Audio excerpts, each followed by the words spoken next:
ہانیہ کی شہادت پر غمزدہ ہے، افسردہ ہے، اور اس غم میں پوری دنیا کے مسلمان انصاف پسند لوگ فلسطینیوں کے ساتھ اظہار یکجہتی کر رہے ہیں، اور پاکستان کی عوام بھی آج سڑکوں پر نکل کے فلسطین سے اظہار یکجہتی کریں گے۔ اور اس حوالے سے جمعیت علماء اسلام نے ملک بھر کے پاکستانی بھائیوں سے اپیل کی ہے کہ وہ اظہار یکجہتی کے لیے فلسطینیوں سے جمعے کے بعد سڑکوں پہ نکل آئے، اور انشاءاللہ نکلیں گے۔ اسماعیل ہانیہ ایک شخص نہیں بلکہ ایک تحریک تھی جن کو شہید کیا گیا۔ وہ حکومت ایران کی دعوت پر صدارتی برداری کی تقریب میں شرکت کے لیے پہنچا، اور بہت سارے سیکورٹیوں کے باوجود وہ شہید کر دیے گئے، اور اس کا فی الحال رخ اسرائیل کی طرف ہے۔ اور ظاہر ہے کہ اسرائیل کی ہمیشہ کوشش رہی ہے، بلکہ امریکہ اور مغربی طاقتیں مل کر وہ مسلمان، وہ شخصیتیں، وہ تحریکیں جو ان کے خلاف رہی ہیں، ان کو کمزور کرنے یا ان کو ٹارگٹ کلنگ کے ذریعے شہید کرنے، یہ ان کا وتیرہ رہا ہے ماضی میں بھی۔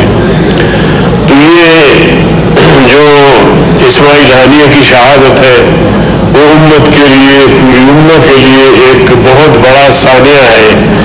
اللہ ان کی شہادت کو قبول کرے اور ان کے خون سے ایک ایسا انقلاب ہو کہ اسرائیل نیست و نابود ہو جائے۔ جناب اسپیکر صاحب، اگر ہم تاریخ کی طرف ذرا دیکھیں تو ماضی میں صابرہ اور شکیلہ جو کیمپس تھے، اور ان کا بھی محاصرہ کیا تھا اسرائیل نے، اور پھر اس محاصرے میں وہ محاصرہ اتنا طویل پکڑا کہ خوراک ختم ہو گئے، پانی ختم ہو گئے، لوگ مرنے لگے، اور ایک بچہ جس کا والد فوت ہو رہا تھا، بچے اس کے گوشت نوچ رہے تھے، لیکن اس کا اپنا چھوٹا سا بچہ تھا، اس بھوک کی وجہ سے وہ بھی چاہ رہا تھا کہ میں اپنے باپ کا گوشت کھا لوں، تو وہ بچے اس کو چھوڑ نہیں رہے تھے، تو وہ رو کر اپنے امی کے پاس آیا کہ دیکھیں میرے ابو کا گوشت باقی بچے نوچ رہے ہیں اور مجھے نہیں چھوڑ رہے۔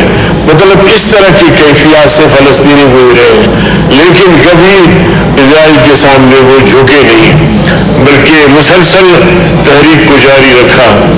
آج 60-70 سال سے زیادہ کا عرصہ گزرا، مسلسل اپنی آزادی کے لیے وہ جنگ لڑ رہے ہیں۔ بدقسمتی یہ ہے کہ کہا جاتا ہے کہ جی اسرائیل کو تسلیم کیا جائے۔ سوال تو یہ ہے کہ کیا یہ زمین اسرائیل کی ہے؟ یہ زمین فلسطین کی ہے۔ یہ زمین جو ہے وہ ارض فلسطین، بیت المقدس، یہ انبیاء کی سرزمین ہے، اور یہ ان کی سرزمین ہے۔ عالمی طاقتوں نے یہودیوں کو یہاں آباد کرنے کا آغاز کیا، اور پھر یہ مزاحمتی تحریک شروع ہو گئی، اور وہ تحریک آج بھی جاری ہے۔ تو ہم سمجھتے ہیں کہ یہ ایک بہت بڑا سانحہ ہے، اور اسماعیل ہانیہ نے جان تو دے دی، لیکن کسی ظالم جابر، کسی طاقتور، کسی اسرائیل اور امریکہ کے سامنے نہیں جھکا۔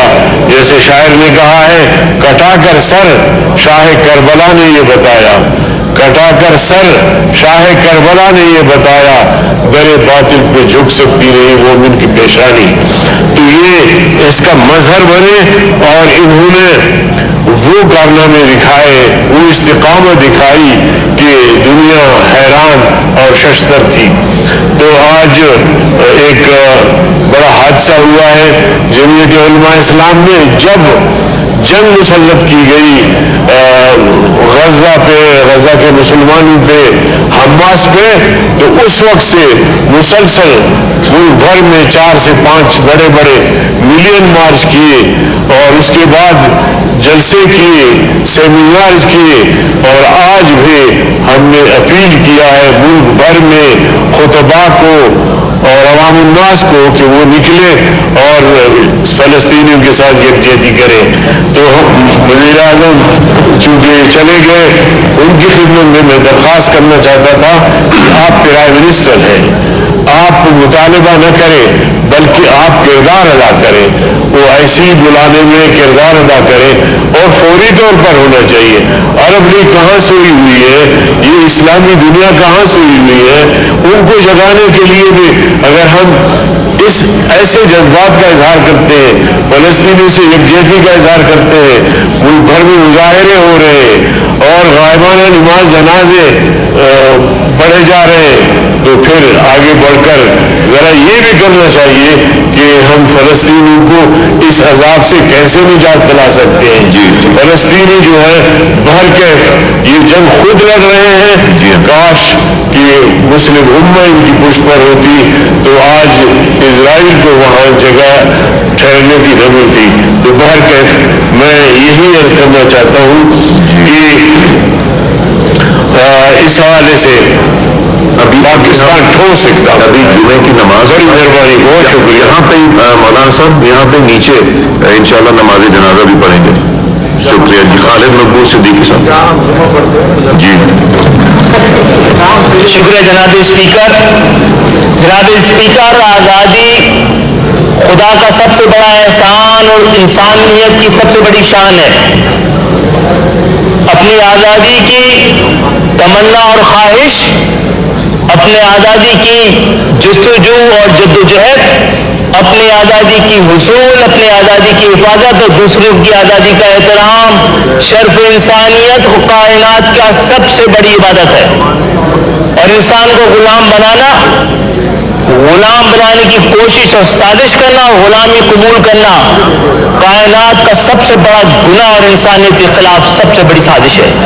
جناب اسپیکر، آج جس واقعے پر یہ ایوان نے قرارداد منظور کی ہے، اس میں کسی ابہام کی گنجائش نہیں ہے.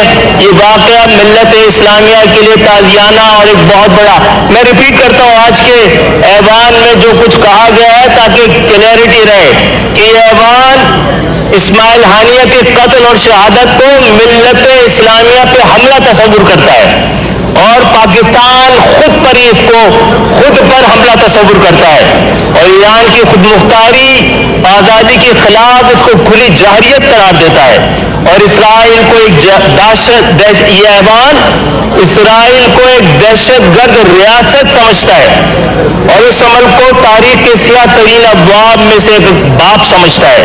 یہ واقعہ یہ ایوان سمجھتا ہے کہ یہ واقعہ اقوام متحدہ کے جواز پر بھی سوال ہے. اسرائیل کی تمام حامی تمام طاقتوں اور تمام ریاستوں کو تاریخ کے کٹہرے میں نسل کشی میں شریک قرار دیتا ہے. جناب اسپیکر، یہ ایوان اس واقعے کے بعد اقوام متحدہ کے وجود پر جواز کے ساتھ ساتھ یہ واقعہ عالمی امن کے خلاف بڑا قدم خالد سازش. ایک سیکنڈ پلیز، آپ کو میں قطع کلامی معاف. جمعے کی نماز یہاں 1:30 بجے ہوگی، اس کے فوراً بعد ہوگا تاکہ ابھی ہمارے آنریبل ممبر نے بات کرنی ہے، اور اس کے فوراً ساتھ ہی جان. جی خالد صاحب. یہ ایوان فلسطین کی آزادی خود مختاری کے لیے ایک فیصلہ کن جدوجہد کی نہ صرف حمایت بلکہ عملی مدد کو اپنی قومی اور ملی فریضہ سمجھتا ہے، اور قیامت کے بعد ہونے والے سوال کے جواب کے لیے خود کو سرخرو کرنے کی دعا کرتا ہے. جناب عالی، ابہام نہیں ہونا چاہیے. ہم الفاظ میں کھو کر آج کے واقعے کو گو نہیں کر سکتے. جناب اسپیکر، فلسطین کی زمین، فلسطینی ریاست کی یہ ایوان فلسطین میں 2 ریاست کے تصور کو رد کرتا ہے، اور یہ ایوان OIC کو تلاش کرنے کا بھی تقاضا رکھتا ہے. جو کچھ 200 دنوں سے زیادہ ہو رہا ہے، اس کے بعد مسلمانوں کی جانب سے ہونے والے جو رد عمل ہے اس سے پوری اسلام کے خلاف جو قوتیں ہیں ان کا بڑا حوصلہ ملا ہے. آج ہم نے یہ جو قرارداد پیش کی ہے اس سے آگے بڑھ کر